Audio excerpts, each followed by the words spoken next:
శివ నీదు మహిమ ఎన్నటికీ తెలియదాయే,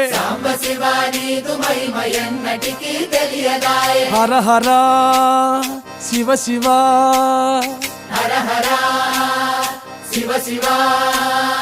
గంగా జలము తెచ్చి నీకు అభిషేకము చేతునంటే,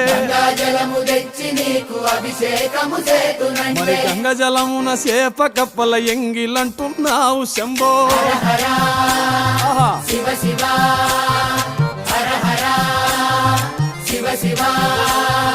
సాంబ శివ నీదు మహిమ ఎన్నటికీ తెలియదాయే,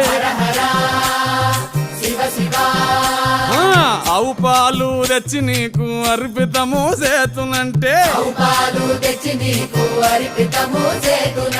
ఆవు పాలన లేక దూడల ఎంగిలంటున్నావు శంభో. ఓహో గట్టిగా